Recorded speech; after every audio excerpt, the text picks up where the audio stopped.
welcome back, Pokemon trainers. Professor Chaz here, the lab coat's on back order, and we're here with the long-awaited adventures in Pokemon X to continue our Pokemon adventures throughout the entire region of Pokemon. I gotta read some text here. I am Augustine Sycamore, the Kalos region's very own Pokemon professor. I'm gonna completely butcher and attempt it like a French kind of accent. Oh, good. Now I can wait. I want to introduce you properly to our Gen 6 adventures throughout the whole world of Pokemon. If you are new to the channel and this is the first thing you're seeing from Professor Chaz here, first of all, I've got a whole bunch of playlists from the back. I gotta turn my volume down a little bit. This is a little bit wild. Yeah, I've had all the adventures throughout. Pokemon Blue was our first long playthrough here on the channel. We went through Silver, we went through Sapphire, Pearl, what was it, Pokemon White. We had to skip over this adventure here, Gen 6 Kalos, because my technology wasn't where it should have been. You know, things are just not good. It's okay-ish now. It's not perfect, so I will point out that you're going to see some audio problems here and there. You're going to see some audio problems. There's the first one. You're going to hear some video problems as well. There's going to be a bit of slowdown, but through my testing, it didn't seem too bad. I figured now is a good time to do this, especially since with Pokemon Go recently adding Kalos species to Pokemon Go. Yeah, let's just start doing some Gen 6 stuff. This was the only generation I was not able to do back in the day, so between the end of Pokemon White and then the start of Pokemon Sun and Moon, there was that one little gap in between that we didn't get to accomplish. But we are starting that off today. What do you say, Professor? What's he got? He's got a Go-Goat. This world of ours is widely inhabited by creatures known as Pokemon. Should I even try that accent? I'm going to probably just destroy it. These mysterious creatures can be found in every corner of our world. I don't even know what accent I'm doing. Some run across the plains, others fly through the skies, yet others swim in deep oceans. We live together with these Pokemon, lending our strength to one another to live and prosper. I should work on my accent, though. Alright, so, the age-old question, of course, am I a boy or am I a girl? As long as I've known, I've been a boy. Alright, and which of these characters do I look the most like? Well, definitely I am more fair-skinned, and my hair is definitely not that bright. I'm going to go with this. Of course, if you don't know, in this game they introduced character customization, so I can tailor my character to look more like myself. That was this generation, right? I think it was. It better be. Anyway, would you tell me your name? My name has been, as far as I know, much like my gender, of course, Chaz. That's me. That's why you're here. That's not why you're here.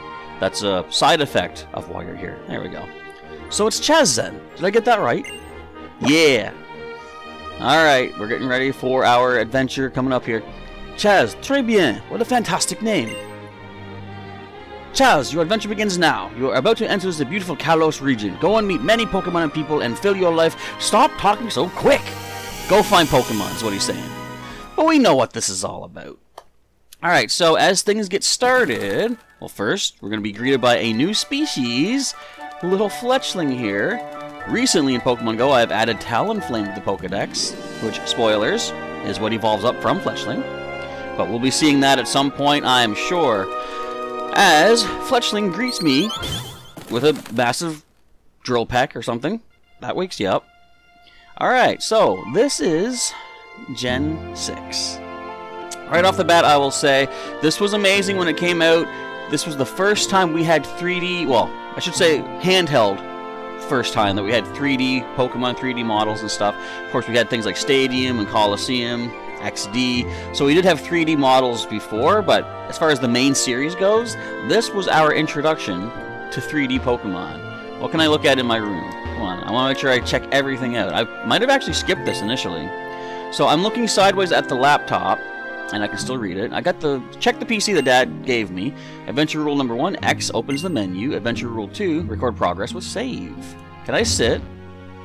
I can't. There we go. Okay, gotta face it, then push up or whatever again. So what is this? Is this a Wii U? Yeah, it is a Wii U. The gamepad even has a screen. Did you know I never had a Wii U? As far as consoles go, the most recent console I've had is the Nintendo Wii, because then consoles get pretty pricey over time. Okay, so before we go any further, let's get this out of the way. So this is going to be kind of Nuzlocke-ish. If you followed the channel in the past, you know kind of what I'm talking about. It doesn't exactly adhere to the specific Nuzlocke rules all the way through.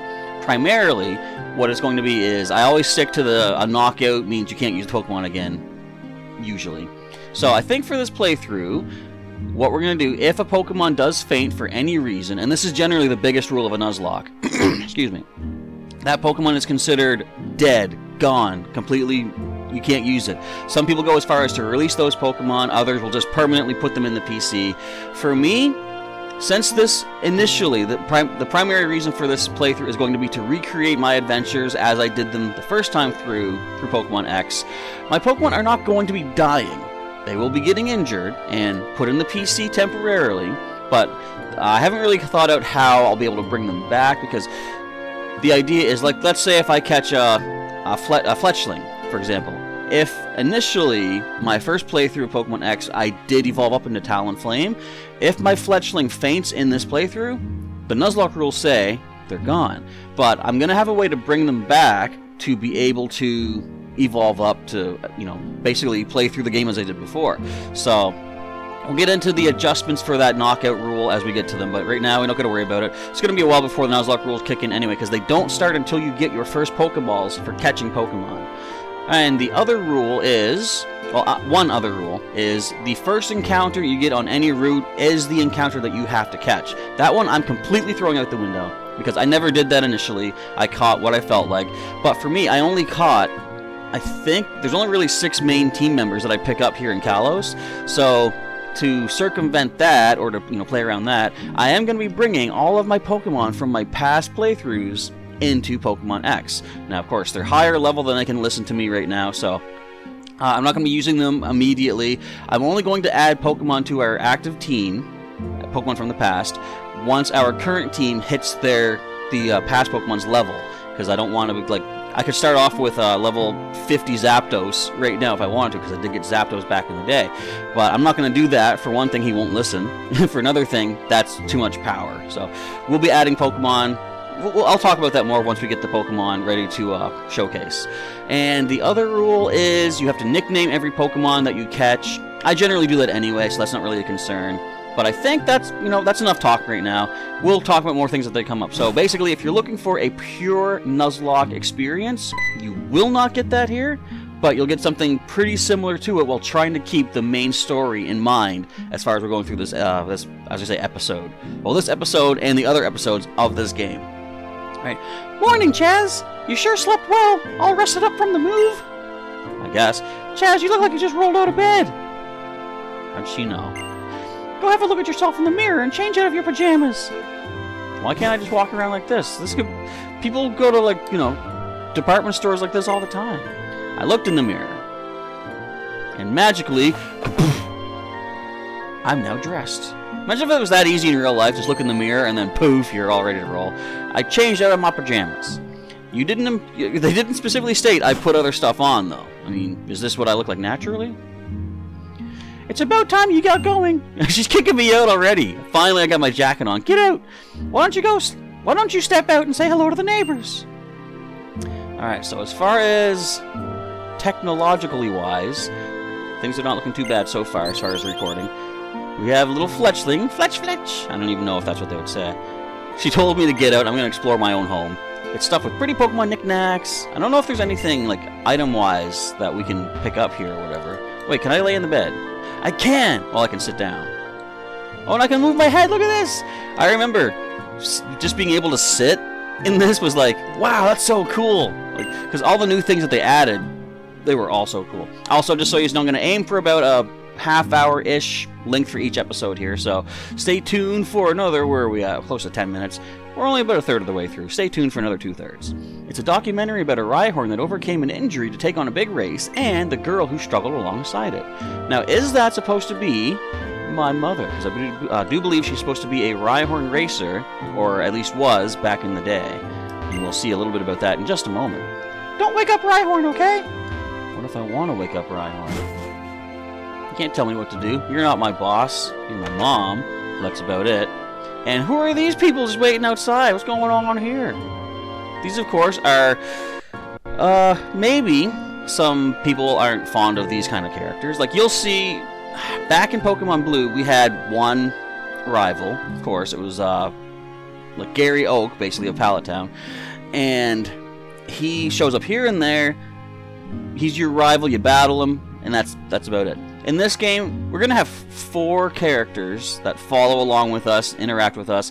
Some people say that they kind of bog the game down, and when I was doing my testing to make sure this was working well, I forgot how much dialogue that there is, but we'll just let it speak for itself.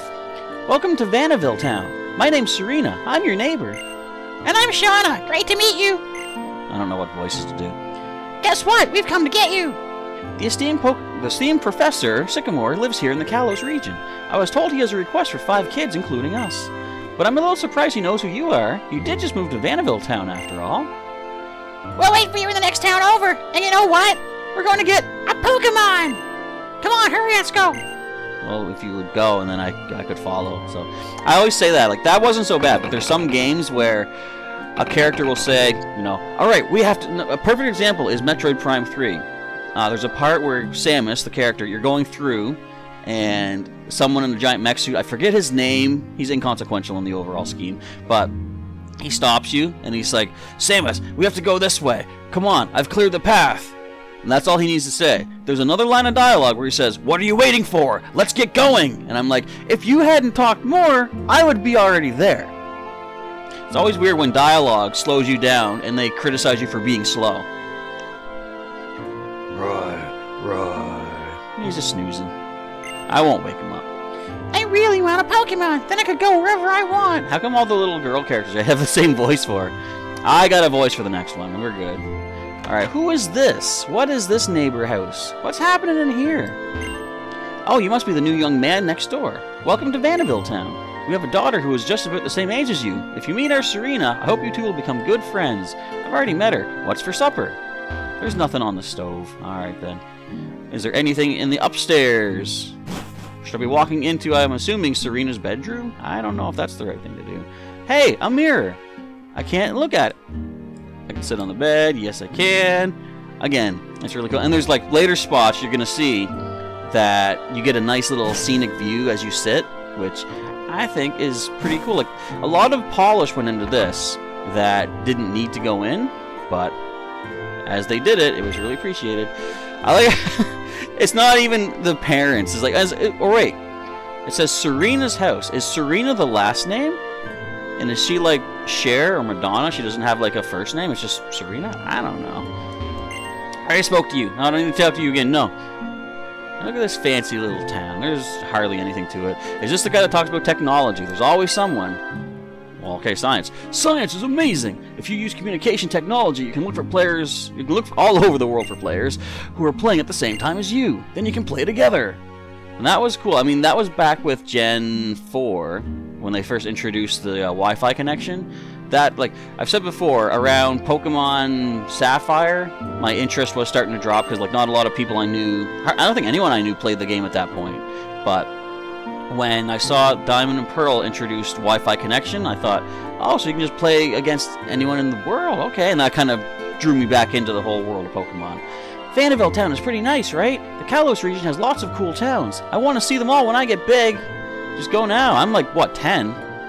Was that a garage door? I gotta check that out when we go back out. Oh, would you look at that? You've got on a pair of running shoes, my young friend. I forgot we start with those. I can't see a pair without thinking of the old jingle they used to play in their commercials. To dash, dash, dash. In a flash, flash, flash. Press the B button to dash in a flash. Yeah, just press B. And you can run indoors, too. Was that in Gen 4? I think they might have... I don't think you could run inside in Gen 4. I know you couldn't in Gen 3. If the time comes, I hope I can entrust my son with a Pokemon. Going out on a Pokemon journey really helps you mature, you see. It's chock full of Pokemon books and photo collections. See, I don't know about that. I'm a grown man, but I ain't acting like it, so I don't know about the maturity thing. That Rhyhorn's like super duper big. I wonder how it does in battle. It's a racer, not a battler. You gotta respect the wishes of the Pokemon. My boy is absolutely enamored with that Rhyhorn your mother brought with her. So this is how children come to admire Pokemon trainers, isn't it? Hee I guess so. So this is the first... Well, there's no bed out here. I was going to say, this is the first floor we see that actually has it separated into separate rooms. But, again, there's only one bed? What's on TV? I want to check this out. The superhero comic series, The Ability Warrior, Poke Ranger. That's got to be a Power Ranger reference. Episode 35, Troublemaker, Own Tempo Man. Here you are, ability villain. What? Own tempo man. I feel kind of hungry. I forgot there was actual stories on these. Please let me explain, says the narrator. Own tempo is the ability which prevents confusion by the effect of moves. You know what, I'm tired, I'll go home. What? I'm getting confused. Okay, I think that's not really necessary. We'll just, nah, we're good. That, those actually are kind of interesting, though, if people don't know certain effects of the game and everything. The little stories can help you. And look at this. This looks like it's a garage door. Or like a stable or something, but it's blocked off. And we got Willow in the background. Are you going to knock stuff over? She's probably going to start knocking stuff over. Alright, anyways, let us maneuver onward. We didn't even check out this sign yet. Vanderbilt Town, a town whose flower is about to bloom. I don't think anything ever happens here, really. But, excuse me, we'll come back and we'll check out the flowers. And I think she wants out. 1 second. I was hoping she was going to stay quiet the whole time I recorded, but apparently that is not the case. Alright, but, again, look at the 3D. Like, it was so cool seeing this when it first came out, because, excuse me, in the past we were, of course, all used to 2D sprites. They started adding 3D elements in Gen 4, which was cool, but this is the first time we're really seeing, like, a full 3D world. Okay, Chaz, over this way. Over what way? Right over here. Okay. We were just talking about you. Come on, have a seat. Sure. Now we're going to get introduced to the other two characters, who we all spend a lot of time talking with throughout the entire adventure. This is the meeting place, Chaz. Here, let me introduce you. Everyone, this is Chaz. Wow, Shonna's description was spot on. He does have a red hat. So this Chaz is Tierno. He's got some serious dance moves. And this is Trevor. He never misses a single question on his tests, but he's a little shy. Alright, nice to meet ya. You know, it'd feel like we're a closer crew if we call each other by nicknames. Can I call you Seameister? What? No way! He's a little C for sure! Little C? What do you think, Trevor? What? You want me to nickname someone I just met? Shauna, you shouldn't put people on the spot like this. I can't even read my own lines now. Thank you. How about something low key? Maybe something like Big C? How is that lower key than Little C? Why don't you decide what we should call you? So, I like the sound of Big C for a particular reason. I'm actually going to pick my own. I'm gonna embellish on that a little bit. We're going to extrapolate that. We're going to go ahead and add a little bit more to this. Capital. Now, admittedly, I don't know if I could recognize one of their songs just based on the name of the group alone, but we're going to go with Great Big C.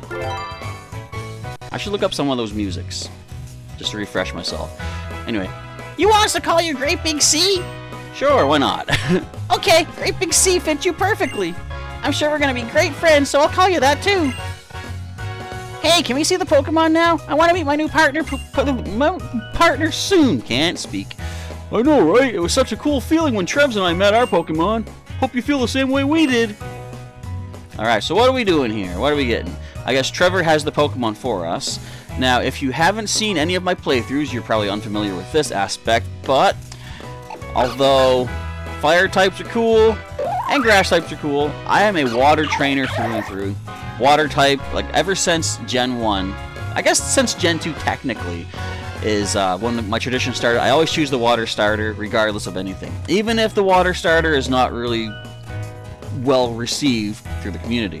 But Shelbert the Squirtle was my initial one, Snapper the Totodile was Gen 2, all the way up. We're going with the water type Pokemon Froakie. We're going to add this to our team for our first Pokemon. Once the slowdown decides to speed up a little bit, we have now received our Froakie. Very cool. Would you like to give your Pokemon a nickname? Absolutely, I would. So let's go with, and another little tradition that I've always had is every time I get a starter, I name it something starting with the letter S, and that kind of wasn't intentional. Again, Shelbert was my first, Snapper was the second, and I just kind of kept going from there. Skippy was my eventual Swampert, and since frogs and toads kind of like, you know, bounce around, like spring from here and there, we're gonna go with Springer for our nickname. So we have Springer the Froakie, as our first Pokemon added to our team here. Not the only one we're going to have initially, though, but I'll get into that in a little bit. So you've decided on the nickname Springer? Yes, I have. Okay, my partner is Fennekin. I could beat her up. Wow, we go together great. The two of us are just way too cute. If you say so. Nice to meet you, Chespin. I'm Serena. Because of you, I can be a real Pokemon trainer. Thank you. Pardon me, but I have something for you from the professor as well. I have something that will help you understand Pokemon on a much deeper level. Pokedex. Good, I was gonna say. It's gotta be something like that. So you see, the Pokedex I just gave you is a high-tech device that automatically records the Pokemon you encounter. The reason you get one is because the professor wants us to go on a journey with our Pokemon and complete the Pokedex. To put it another way, it's an important mission from the professor. I'm sure of it. Oh, lighten up, Trevs. You're way too serious sometimes. Great Big C, please take this with you too. It's a letter from the professor. He said you should give it to your mom. So kind of that's like the Oaks Parcel aspect of this, where we're going to go back to our hometown, say bye to Mom. I guess that's that, really. Alright, Professor letter in the key item's pocket. Alright, we're done with our errand for the professor. I guess Trevs and I will go look for Pokemon. Let's go, Trevs. So again, as I said, a lot of dialogue. You know, back in the day, they had a much simpler, streamlined intro. Like, how long was it before you got to start catching your own Pokemon? I know you had to go to Viridian City, back home. It wasn't... I think I was already catching Pokemon back in Pokemon Blue. In Kalos, kids are chosen to carry a Pokedex and go on an adventure. But you need to give that letter to your mom before you go. Alright, so let's go take care of that. Hand this over to good old Mom back home. Of course, that's not going to happen, because you gotta have your first rival battle. Great Big C, wait! Huh? You're gonna be my opponent in my Pokemon battling debut. Okay, little Fennekin, this is our first battle. Let's win it with style. Has her voice changed throughout this playthrough already? It's only one episode. I think it might have. So this is where we could see a little bit of slowdown, because they have like really well done like 3D scenes here. Like, and this is, I think, this might be the only time you see this background, because like, I don't think we fight anyone else in this town. Okay, so starting off, they give us a nice little bit of a bonus. They don't have just your standard normal attack and growl, tail whip, whatever. They do give you your type effective bubble. And you're going for the Ember, which we do resist, fortunately. I didn't grab a potion. And I got burned by the first attack of our Pokemon X playthrough. Let's hope this does not set the tone for our whole adventure. That would be something. Alright, but we do get the speed drop on the first bubble, so one more bubble basically should do the trick. I think we're quicker now. We are both level 5, so yeah, Fennekin's not outspeeding after speed drop. A second bubble does take it down with a critical hit. Again, we don't need that this early. We're already wasting our criticals. Not appreciated. But how many times do you think we're going to be fighting something that is 1 HP from getting knocked out and we land that critical hit? It's probably going to happen a lot more than I would like it to. Hey, I wasn't done watching my cute little Fennekin yet. Then don't burn my Froakie. Thanks for the money, too. Beat her up, take her cash. That's what that... I gotta buy a burn heal, so there you go. You're amazing, Great Big C. Here, let me fix up your Pokemon. I don't gotta buy a burn heal. Thank you. Say hi to your mom for me. I'll tell her you burned my Pokemon. Alright, but for now, I think, yeah, we're at about the 25-minute mark, so with all the YouTube ads and stuff, that's close to a half hour. We're just gonna save it up here right now with a single Pokemon in our collection. I was gonna say, what does it say Pokedex 2? Oh, because I saw Fennekin, right. And that's going to wrap things up for our first Pokemon X adventure on the channel. I'm going to aim for one episode Monday through Friday. I should have said this at the start, but I'm just realizing now to point it out. So I'm going to aim for an episode Monday through Friday, 5 days a week. If things happen, I can't get to it, I might try to double up over a weekend or something like that to try to get caught back up. But anyway, that's the tentative schedule for now. So hopefully you'll come back for the next episode tomorrow as we continue our adventures through the region of Kalos here in Pokemon X Generation 6. But I want to say for now, folks, thank you for watching today's episode. If you enjoyed it, feel free to click the like button down below, especially if you're hyped for another long adventure, unless I get Nuzlocked into oblivion here on the channel. And if you want to subscribe for some more regular Pokemon content, feel free to do so. The subscribe button is down below, plus the notification bell button icon thing. If you want to click that, get an update when a new video or live stream is coming up here on the channel. You can also click the join button down below to see about joining up as a channel sponsor, see what perks are available for you at the 2 different tiers we have set up for the time being. Almost made it through that in one breath. But with that, it is now time to roll for today. Thank you folks again for watching. Professor Chaz is signing off, and I will catch you next time.